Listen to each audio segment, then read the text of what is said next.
I didn't know that there was a female pharaoh. I didn't know. Now that I was studying with you guys, I find out that there was a female pharaoh. Okay, so where is here it is. Here it is. Okay, now let's watch the video, guys. Nothing has captured the world's imagination quite like ancient Egypt. With grand pyramids, massive obelisks, and an entire valley of burial chambers for royals, it's surprising that more of their culture hasn't survived. However, in the 18th dynasty in ancient Egypt, Hatshepsut, a few years into her regency, she shocked the nation by dropping all titles and honorifics that only women held and took up the title of pharaoh. She even dropped the feminine ending T in Hatshepsut and became His Majesty Hatshepsut. The transition didn't stop there. Hatshepsut then began to order all carvings and paintings and anything depicting of him to be carved with male bodies. Statues even sported a fake beard. Hatshepsut is not thought to be trans, but she did demand the same power as a king. She was only the third woman in ancient Egypt to be pharaoh, and the first to gain full power under this title. Cleopatra, possibly Egypt's most famous ruler, was the only other known woman to have the same amount of power, and that wasn't until 1400 years later. Hatshepsut ruled for 20 years and is considered one of the most successful pharaohs of the 18th dynasty. Unfortunately, Thutmose III destroyed many of Hatshepsut's works, tiles, and he did this because ancient Egyptians believed that to be forgotten by the living means that your soul would no longer have an afterlife. Thutmose III was most likely ashamed of his mother's action and wanted to erase her from his memory and history, and also maybe claim her works as his own. Hatshepsut's tomb was discovered in the 19th century, very well preserved. The mummy was even prepared and wrapped as a male. Whatever the facts within the controversy, what does remain true is that he or she succeeded in leaving his or her mark as a strong female leader who refused to be the second most powerful during her reign. Most scholars believe that Hatshepsut's actions were only meant to display her authority as queen and ruler of Egypt. However, her son's reaction to it all does make a strong case for her, or him, being the first ever trans man ruler in history. Recorded history, anyway. If you are enjoying these LGBT history videos, please make sure you go down there and give this video a big thumbs up. It lets me know that you're enjoying them so I can make more. I will see you guys on Monday with a brand new video. Until then, look inside into the moon. Well, that was about Hatshepsut. I didn't know it was a female, but anyway, this is part of history that maybe we didn't know because it was a female. Anyway, now we know that it really exists. Okay, guys, now let's go to today's class, guys. Now, if we go to our, let's go to the platform, to Neos platform, everyone, guys. Let's go everyone to Neos platform, and let's go to over this section. It says classwork number 1, mind map, world civilization. Okay, let's open it. I'm gonna habilitate it right now. Okay, now you can open it. Now open it. Everybody open this section. Everybody go back to this section.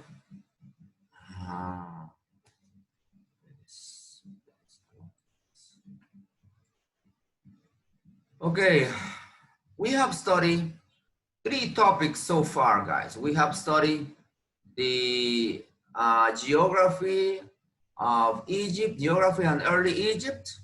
We have studied the Old Kingdom, and right now we are finishing the Middle and New Kingdom. Okay, so these 3 topics we were studying. Okay, so with these 3 studies, you have to create a mind map. Okay, now if you don't know what a mind map is, I'm gonna project a video explaining you what a mind map is, guys. Okay, so pay attention.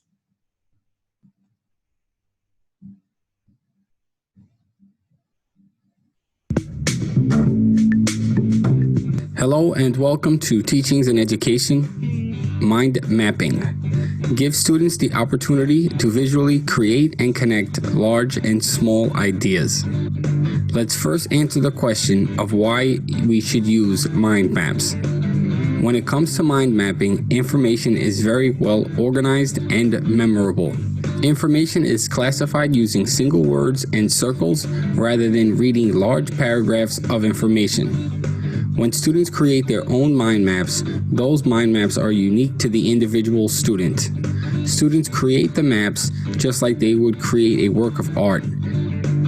The brain recognizes the content as both visual and verbal, and the maps are created using the brain's natural way of thinking. Mind maps are presenting material in a way that is logical to the student. Now, let's discuss how teachers and students can mind map. The first thing you should do is identify the main topic of study.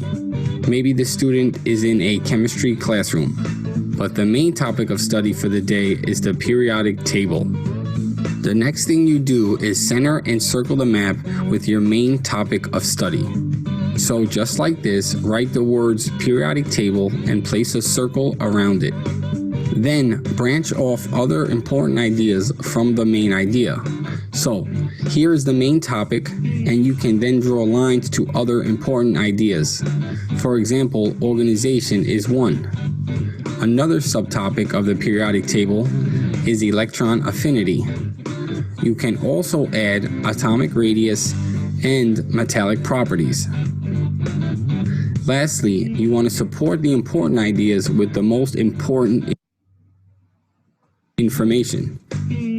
So for example, the organization of the table can be broken down into groups or families, which are actually columns going up and down, and you can even add a drawing of a family to help you remember. The table is also broken down into periods, which are horizontal rows, so draw them as visuals.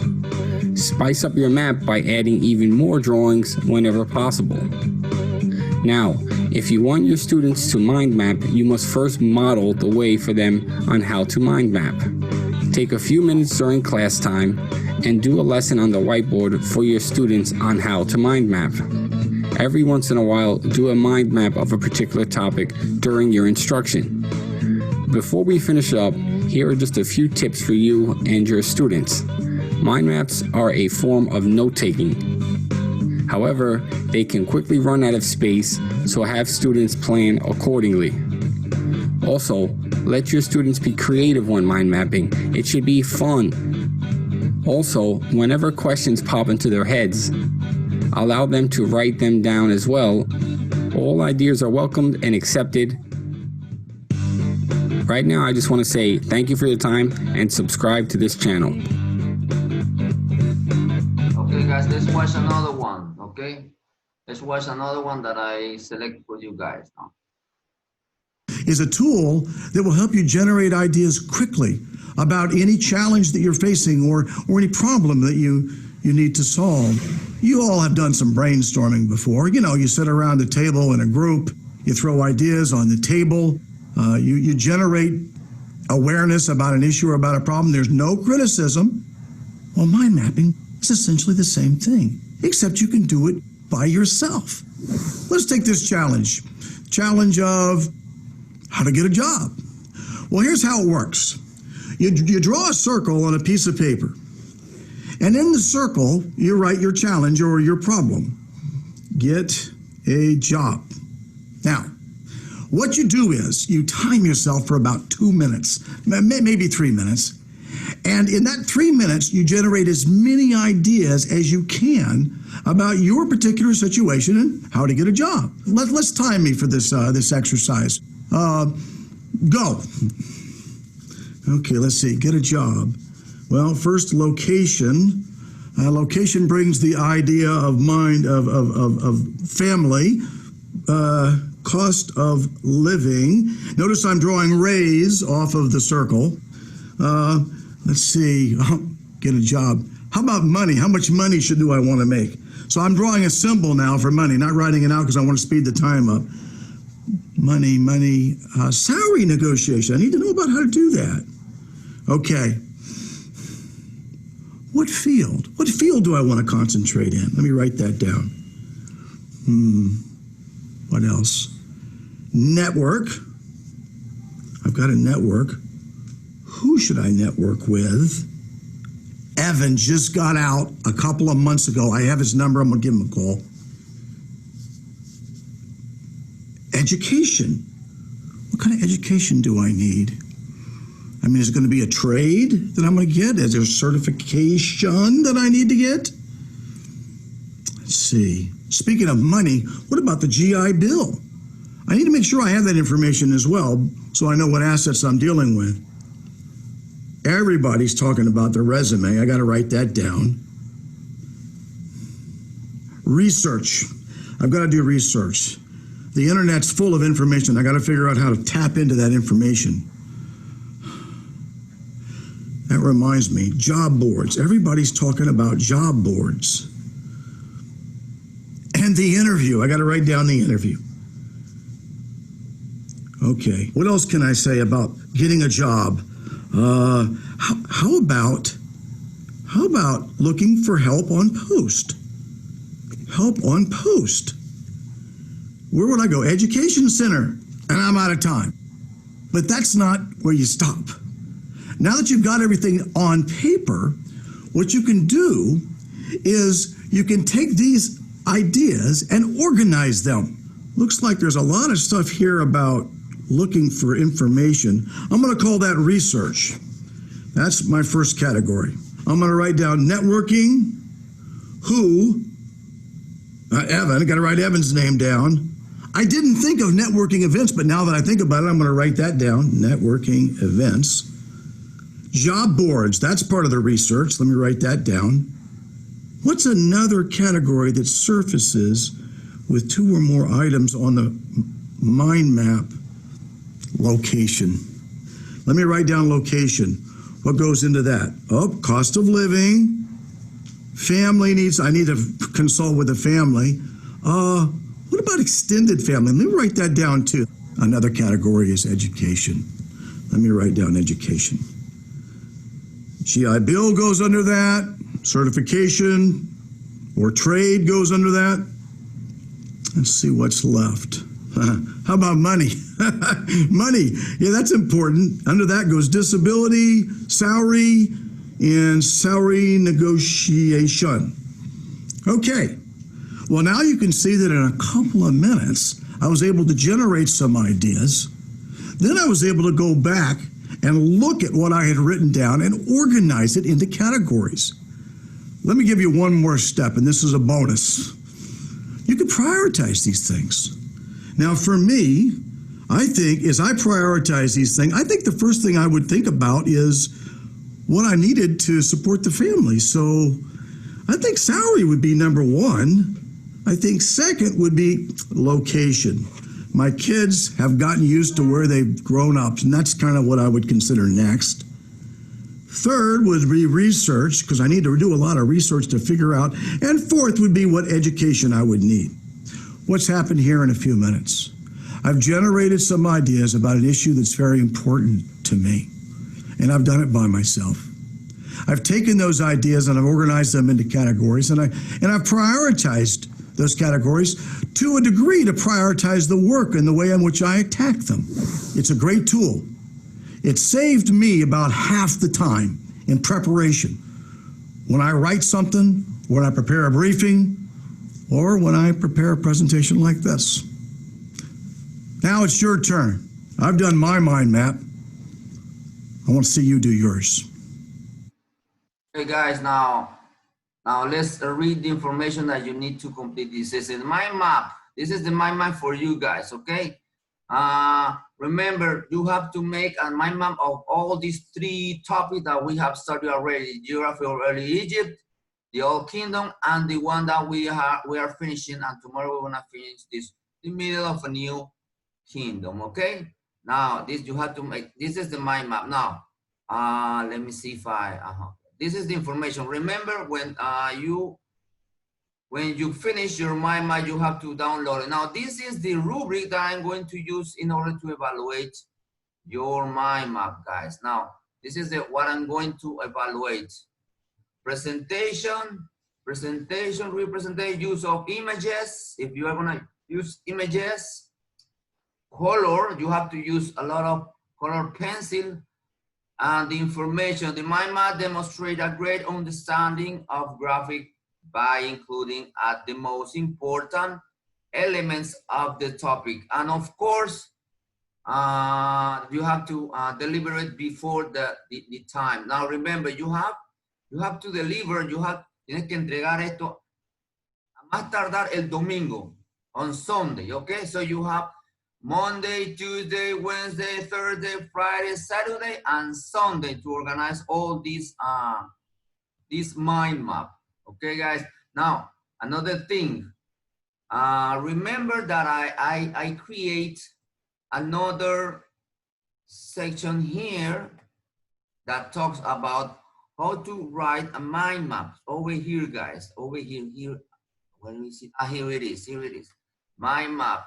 Now, in case you don't know how to create mind maps, over here are another video that talks how to create a mind map, guys. So stop here.